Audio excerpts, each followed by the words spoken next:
नमस्ते, मैं डॉक्टर राधा माहली, घंटी आधारित शिक्षिका, अर्थशास्त्र विभाग, जयलन कॉलेज चकधरपुर, कोल्हान विश्वविद्यालय से। आज का ये वीडियो यूजी इकोनॉमिक्स सेमेस्टर 3 के विद्यार्थियों के लिए है। इंटरनेशनल इकोनॉमिक्स पेपर से रिलेटेड है। आज के इस वीडियो में हम लोग प्रशुल्क के प्रभाव के बारे में सीखेंगे। प्रशुल्क के प्रभाव का अध्ययन दो रूप से किया जाता है। जब हम लोग संपूर्ण अर्थव्यवस्था के संदर्भ में प्रशुल्क के प्रभाव का अध्ययन करते हैं तो वो सामान्य संतुलन के अंतर्गत प्रशुल्क के प्रभाव का अध्ययन होता है। और जब हम लोग किसी एक वस्तु या एक बाजार के संदर्भ में प्रशुल्क के प्रभाव का अध्ययन करते हैं तो उसे हम लोग आंशिक विश्लेषण कहते हैं। तो आज हम लोग प्रशुल्क के आंशिक प्रभाव से संबंधित बातों के बारे में हम लोग जानेंगे। तो आंशिक प्रभाव से संबंधित जो बातें हैं उसको जानने से पहले हम लोग कुछ मान्यताओं के बारे में समझ लेते हैं, जिसके आधार पर हम लोग प्रशुल्क के प्रभावों की गणना करेंगे। सबसे पहली मान्यता है कि ये एक देश के संदर्भ में लागू होता है, एक देश के एक वस्तु के लिए लागू होता है, मांग और पूर्ति वक्र दिया हुआ है, स्थिर है, आय, रुचि एवं फैशन इसमें किसी भी तरह का परिवर्तन नहीं होता है, तकनीकी स्थिति पूरी तरह से स्थिर है, कोई परिवहन लागत नहीं लगती है, विश्व बाजार में वस्तु की कीमत स्थिर रहती है और अपने देश के बाजार में जिस वस्तु का आयात किया जा रहा है उसकी स्थानापन्न वस्तु नहीं है। तो आइए चलिए हम लोग इन मान्यताओं के आधार पर प्रशुल्क के प्रभाव की गणना आंशिक विश्लेषण के अंतर्गत करते हैं। इसे हम लोग रेखा चित्र के माध्यम से समझने का प्रयास करेंगे। प्रशुल्क के प्रभाव की गणना हम लोग इस रेखा चित्र के माध्यम से करते हैं। प्रोफेसर किंडलबर्गर ने मुख्य रूप से प्रशुल्क के 8 प्रभावों के बारे में बताया है, जिसमें पहला है संरक्षण प्रभाव, दूसरा है उपभोग प्रभाव, तीसरा है राजस्व प्रभाव, चौथा है पुनर्वितरण प्रभाव, पांचवा है व्यापार की शर्तों पर प्रभाव, छठा है प्रतियोगिता प्रभाव, सातवां है आय प्रभाव और आठवां है भुगतान संतुलन प्रभाव। चलिए हम लोग प्रशुल्क से संबंधित इन विभिन्न प्रभावों की गणना इस रेखा चित्र के माध्यम से करते हैं। तो सबसे पहले हम लोग कीमत प्रभाव को समझेंगे। देखिए यहाँ रेखा चित्र में ओ एक्स एक्सेस पर क्वांटिटी को यानी कि मात्रा को दर्शाया गया है और ओ वाई एक्सेस पर प्राइस यानी कि कीमत को दर्शाया गया है। यहाँ ये जो एस है ये घरेलू पूर्ति रेखा है और ये जो डी है ये मांग की रेखा है, घरेलू मांग की रेखा है। तो इस तरह से हम लोगों ने यहाँ घरेलू पूर्ति रेखा और घरेलू मांग की रेखा को देखा। यहाँ देखिए यहाँ से एक सीधी रेखा खींची गई है, यहाँ ओ और यहाँ पर हम पी लिख रहे हैं। तो ये जो ओपी रेखा है, ये ओपी रेखा क्या है? ओपी रेखा आयात का पूर्ति वक्र है और ओपी कीमत पर आयात जो है वो पूर्णतः लोचदार है। तो इस तरह से ये आयात का पूर्ति वक्र है, यानी कि इस ओपी कीमत पर आयात होता है हमारे देश में। इस ओपी कीमत पर, ये विश्व कीमत पर विदेशी उत्पादक अपनी वस्तु घरेलू बाजार में बेचने को तैयार हैं। तो इस प्रकार से ये विदेशी पूर्ति कीमत हुई, ये जो ओपी है। तो ये ओपी रेखा हमारे घरेलू मांग वक्र को बी बिंदु पर काटती है। अब हम लोग यहाँ से बी बिंदु पर इसको काट रही है और यहाँ ओ क्यू जो है ये क्वांटिटी है और हमारे घरेलू पूर्ति वक्र को ये ए बिंदु पर काट रही है। तो अब यहाँ देखिए, यहाँ पर हम लोग जिस वस्तु के बारे में बात कर रहे हैं उस वस्तु का मांग, डिमांड यहाँ है बी बिंदु पर, उस वस्तु का मांग ओ क्यू 3 है और उस वस्तु की घरेलू पूर्ति यहाँ ए बिंदु पर, घरेलू पूर्ति जो है वो ओ क्यू है। तो यहाँ पर डिमांड बहुत ज़्यादा है और घरेलू सप्लाई बहुत कम है। तो यहाँ Q3 का गैप हो रहा है। इस Q3 का गैप को किसके द्वारा पूरा किया जा रहा है? आयात के माध्यम से। ये जो Q3 मात्रा का गैप हो रहा है, इस मात्रा का आयात किया जा रहा है। अब हम लोग यहाँ देखेंगे कि सबसे पहले हम लोग आय प्रभाव के बारे में हम लोग बात करते हैं, सॉरी कीमत प्रभाव के बारे में हम लोग बात करते हैं, प्राइस इफेक्ट के बारे में हम लोग बात करते हैं। तो प्राइस इफेक्ट में क्या हम लोग देखेंगे कि जब हम लोग P1 मात्रा में प्रशुल्क लगा देते हैं, देखिए हम यहाँ खींच रहे हैं रेखा, यहाँ मैंने एक रेखा खींचा P1, ये जो P1 मात्रा आपको दिख रहा है इसके बराबर अगर प्रशुल्क लगा दिया जाता है तो क्या होगा, ये हमारे घरेलू मांग वक्र को n बिंदु पर काट रहा है, तो यहाँ पर ये क्वांटिटी हो गया Q2 और यहाँ ये पूर्ति वक्र को काट रहा है कहाँ, m बिंदु पर, और यहाँ पर हो गया Q1। अब हम लोग क्या देख रहे हैं कि जैसे ही प्रशुल्क लगा दिया जाता है तो प्रशुल्क लगाने से क्या हो रहा है, कीमत में वृद्धि हो जा रही है। अब घरेलू कीमत बढ़ के P1 हो गया, ये प्रशुल्क का कीमत प्रभाव है। प्रशुल्क लगने से घरेलू कीमत में वृद्धि होती है और परिणाम स्वरूप नया संतुलन बिंदु कहाँ स्थापित हो जा रहा है, हमारा n बिंदु पर। अब चूंकि यहाँ पर देखिए कीमत बढ़ गई है, पहले OP कीमत थी, अब प्रशुल्क लगने के कारण OP1 कीमत हो गई है। तो यहाँ पर डिमांड को देखिए, अब यहाँ पर डिमांड हमारा n बिंदु में आ गया है। अब कितना वस्तु का डिमांड हो रहा है, टोटल OQ2 वस्तु का डिमांड हो रहा है। क्योंकि यहाँ पर देखिए कीमत में वृद्धि हुई है, कीमत में वृद्धि हुई है तो सप्लाई भी बढ़ जाएगा और घरेलू पूर्ति जो पहले A बिंदु पर था, घरेलू पूर्ति अभी बढ़ के M बिंदु पर चला गया है। इस तरह से Q1 के बराबर घरेलू पूर्ति में वृद्धि हो गई है। और यहाँ देखिए डिमांड जो है, क्योंकि कीमतों में वृद्धि हो गई है इसलिए डिमांड B बिंदु से घट के N बिंदु पर आ गया है। तो Q2 Q3 के बराबर मांग में कमी हो गई है, क्योंकि कीमत बढ़ गई है इसीलिए मांग में कमी हो गई है। तो हम लोग यहाँ पर क्या देख रहे हैं, हम लोग यहाँ पर देख रहे हैं कि जैसा ही नया संतुलन स्थापित हो रहा है, कीमत जो है वो बढ़ गई है, तो घरेलू मांग जो है वो OQ3 से कम होके OQ2 हो जाती है और घरेलू पूर्ति जो है वो OQ से बढ़ के OQ1 हो जाती है। इस तरह से वस्तु की कुल मांग, यहाँ देखिए वस्तु की कुल मांग कितना है, OQ2, तो इसमें जो कुल मांग है उसमें देखिए हमारा OQ1 के बराबर घरेलू पूर्ति से हो जा रहा है और Q1 Q2 के बराबर उसको आंशिक आयात करना पड़ रहा है। पहले Q3 के बराबर आयात किया जा रहा था, अभी Q1 Q2 के बराबर आयात किया जा रहा है। तो इस प्रकार हम लोग देख रहे हैं कि प्रशुल्क लगने से क्या हुआ, आयात में कमी हो गई है। पहले आयात जो थी वो Q3 थी और अभी आयात जो है वो Q1 Q2 हो गई है। अब हम लोग यहाँ पर देखेंगे कि प्रशुल्क का कीमत प्रभाव तो ये था कि प्रशुल्क लगने से घरेलू कीमत में वृद्धि हो जाती है, यहाँ जैसे P1 के बराबर वृद्धि हो गई है। अब हम लोग संरक्षण प्रभाव के बारे में बात करेंगे। प्रोटेक्टिव इफेक्ट, संरक्षण प्रभाव क्या है, देखिए हम लोग यहाँ पर देख रहे हैं कि जब OP के अंतर्गत हम लोग वस्तु की OQ3 मात्रा का आयात कर रहे थे पहले, लेकिन अभी क्या हो गया, जैसे ही प्रशुल्क P1 हम लोग लगा दिए तो आयात का मात्रा घट के Q1 Q2 हो गया है। यही हमारा संरक्षण अथवा उत्पादन प्रभाव है, क्योंकि हमारा जो आयात का जो मात्रा है वो घट गया है। तो हमारा संरक्षण प्रभाव को हम लोग यहाँ दिखा सकते हैं, यहाँ हो जाएगा संरक्षण प्रभाव। हमारा संरक्षण प्रभाव के चलते घरेलू पूर्ति में वृद्धि हो गई है, तो ये संरक्षण प्रभाव हो गया। दूसरा हम लोग देखेंगे उपभोग प्रभाव क्या है। प्रशुल्क लगाने से कीमतों में वृद्धि हो गई है, जिसके चलते घरेलू डिमांड घट गया है।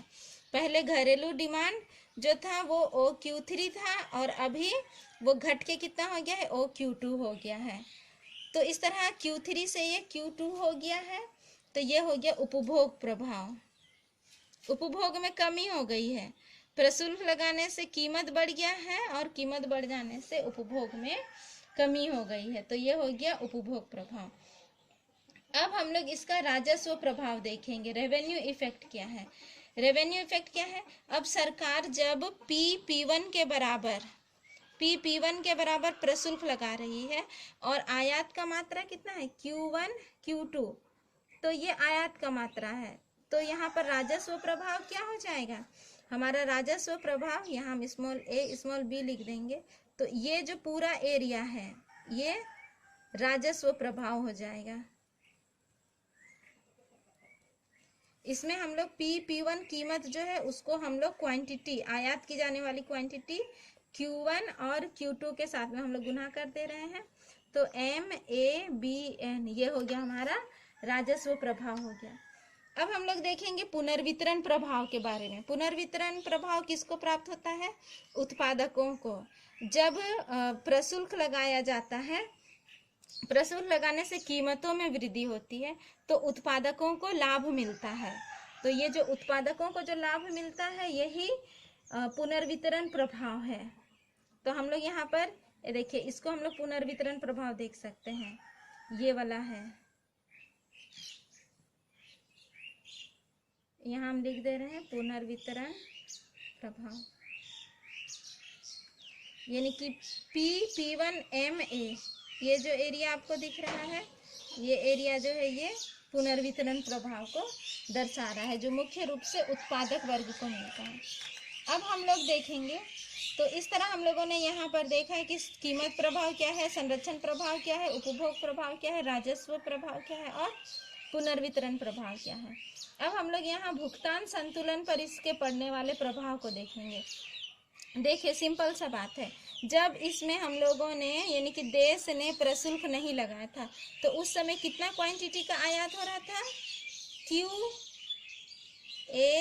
QABQ3 इतना का आयात हो रहा था। दैट मीन्स इतना वस्तुओं के लिए हम लोगों को भुगतान करना पड़ रहा था। अब जब प्रशुल्क लग गया तो आयात की मात्रा क्या हो गई? कम हो गई। अब कितना आयात करना पड़ रहा है? Q1 small a small b और Q2, तो इतना हम लोग को आयात करना पड़ रहा है। तो इस तरह से आयात की मात्रा जो है वो घट गई। इस तरह व्यापार संतुलन के लिए ये अच्छी स्थिति है, व्यापार संतुलन में सुधार हुआ है क्योंकि आयात की मात्रा जो है वो घट गई है। अब हम लोग प्रशुल्क का नेक्स्ट प्रभाव के बारे में बात करते हैं और वो है व्यापार की शर्तों पर इसका क्या प्रभाव पड़ता है।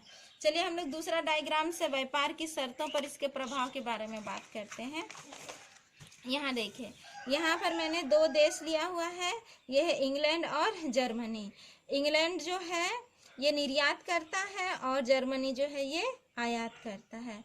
और यहाँ S1D1 ये इंग्लैंड की मांग और पूर्ति की रेखा है और S2D2 जर्मनी की मांग और पूर्ति की रेखा है। अभी टैरिफ नहीं लगा है तो अब दोनों देशों के बीच में OP1 कीमत पर वस्तुओं का आयात निर्यात हो रहा है। अब क्या हो रहा है कि ये जो आयातक देश है जो जर्मनी है, ये जर्मनी प्रशुल्क लगा देता है आयातित वस्तुओं पर। और प्रशुल्क कितना लगा रहा है? इतना। यहाँ हम T लिख देते हैं और यहाँ पर P2 लिख देते हैं। तो प्रशुल्क कितना लगा रहा है? वो T/P2 के बराबर प्रशुल्क लगा रहा है। तो जर्मनी जो है वो प्रशुल्क लगा रहा है। प्रशुल्क लगाने से क्या हो गया? यहाँ पर वस्तुओं की कीमतें जो है बढ़ गई है जर्मनी में।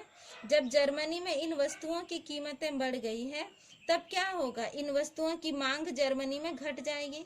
जब जर्मनी में इन वस्तुओं की मांग घट जाएगी तो इंग्लैंड का निर्यात घट जाएगा। देखिए, यहाँ टैरिफ लग गया P2T के बराबर, तो यहाँ मांग घट गई है क्योंकि कीमत बढ़ गई है टैरिफ लगने से।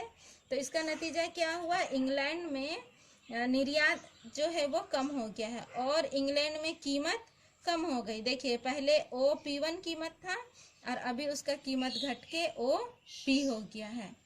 अब यहाँ देखिए, यहाँ जर्मनी जो प्रशुल्क लगा रहा है इसमें से कुछ मात्रा यानी कि P1T मात्रा जो है वो इंग्लैंड से ही वो वसूल कर रहा है अगर इंग्लैंड वहाँ वस्तु बेचना चाहता है तो जब वो प्रशुल्क का कुछ मात्रा इंग्लैंड से ले रहा है, इसका मतलब है कि इंग्लैंड के द्वारा आयात की जाने वाली वस्तु जर्मनी के लिए थोड़ी सस्ती हो गई है, थोड़ी कम दर पर वो आयात कर रहा है।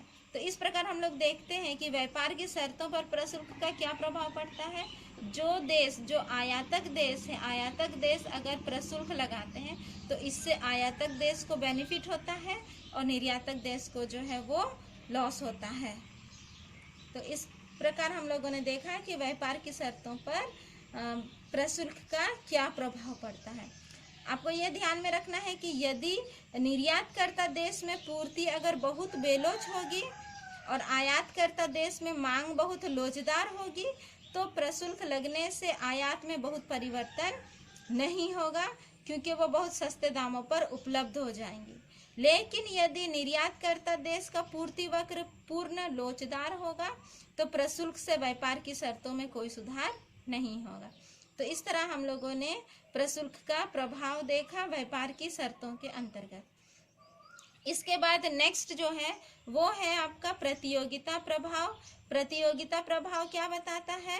प्रतियोगिता प्रभाव बताता है कि आयातित वस्तु पर प्रशुल्क लगाकर घरेलू उद्योग को विदेशी प्रतियोगिता से किस प्रकार बचाया जाए। यानी कि आयातित वस्तुओं पर हम लोग प्रशुल्क लगा के जब घरेलू वस्तुओं को प्रतियोगिता से बचाते हैं तो ये उसका प्रतियोगिता प्रभाव कहलाता है। प्रतियोगिता प्रभाव मुख्य रूप से शिशु उद्योग के संदर्भ में या संरक्षण उद्योग के संदर्भ में वो लागू होता है। लेकिन इसमें एक बात ये भी है कि अगर हम लोग किसी उद्योग को संरक्षण देते हैं तो कल हो सकता है कि उसमें एकाधिकारी प्रवृत्ति पनपे, या ऐसा हो सकता है कि वो उद्योग जो है वो अकुशल ही रह जाए और बड़ा होने के बाद में प्रतियोगिता का सामना न कर पाए। इसीलिए ये ध्यान दिया जाता है कि किन किन उद्योगों को संरक्षण देना है और किन को नहीं देना है। अब लास्ट हम लोग बात करते हैं आय प्रभाव के बारे में, जो इनकम इफेक्ट है। तो प्रशुल्क लगने से किस प्रकार का आय प्रभाव पड़ता है। तो हम लोग यहाँ देखेंगे कि जब भी हम लोग प्रशुल्क लगाते हैं तो उसका नतीजा क्या होता है, आयातित वस्तुओं की कीमत बढ़ जाती है और आयात जो है वो कम हो जाता है। ठीक है, तो इस तरह से आयातित वस्तुओं की मांग जो है वो गिर जाती है क्योंकि वो महंगे हो जाते हैं। तो जब आयातित वस्तुओं की मांग गिर जाती है तो घरेलू उत्पादित वस्तुओं की मांग बढ़ जाती है और जिससे क्या है, निर्यात अतिरेक यानी कि x माइनस m का मूल्य जो है वो बढ़ जाता है।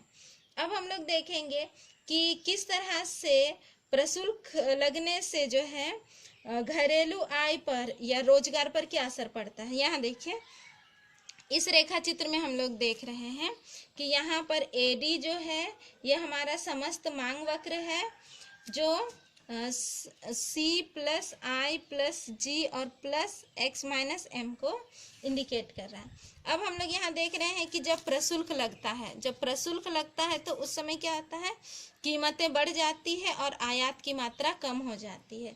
तो लोग जो हैं जिन आयातित वस्तुओं पर जो खर्च कर रहे थे, अब उस वस्तु को वो लोग घरेलू वस्तुओं पर ही खर्च करने लगते हैं, जिससे घरेलू वस्तुओं की मांग बढ़ जाती है और राष्ट्र आय में वृद्धि हो जाती है। अब जब हम लोग प्रशुल्क नहीं लगाए थे तो उस समय हमारे देश में आय का स्तर कितना था, रोजगार का स्तर OY1 था और वो E बिंदु पर संतुलन में था। अब हम लोग देखते हैं कि प्रशुल्क लगाने से आयात की मात्रा में कमी हो गई है। आयात की मात्रा में कितनी कमी हो गई है, यहाँ देखिए, यहाँ पर डेल्टा M के बराबर आयात की मात्रा में कमी हो गई है। और हमारा जो AD जो है, एग्रीगेट डिमांड कर्व जो है, ये सरक कर AD1 पर पहुंच जाता है। क्यों पहुंच जाता है? क्योंकि जब प्रशुल्क लगाया जाता है तो आयात घट जाते हैं और घरेलू वस्तुओं की मांग जो है वो बढ़ जाती है और जिससे हमारा घरेलू मांग वक्र जो है वो सरक कर ऊपर चला जाता है और वो AD1 बन जाता है। तो इस तरह ये यहाँ पहुँच गया और नया संतुलन बिंदु हम लोगों को क्या मिला, E1 मिला। नया संतुलन बिंदु हम लोग को E1 मिला। अब E1 पर हम लोग देख रहे हैं कि देश में रोजगार का स्तर कितना हो गया है, OYF, यानी कि यहाँ पर ये पूर्ण रोजगार का स्तर हमारा पहुँच गया है और ये आय के स्तर को बढ़ाकर OYF पर लेके आ गया है। तो इस प्रकार हम लोगों ने देखा कि प्रशुल्क का जो अलग अलग प्रभाव है वो क्या है और वो किस प्रकार से काम करता है। मुझे उम्मीद है कि इस वीडियो के माध्यम से आप लोगों को प्रशुल्क के प्रभाव के बारे में समझ में आया होगा। ये हम लोगों ने बात की अभी प्रशुल्क का आंशिक संतुलन के अंतर्गत प्रशुल्क की गणना के बारे में हम लोगों ने बात की। उसके बाद में अपने नेक्स्ट वीडियो में आप लोगों को बताऊंगी कि जनरल इक्विलिब्रियम यानी कि सामान्य संतुलन के अंतर्गत प्रशुल्क की गणना कैसे की जाती है। तब तक के लिए धन्यवाद।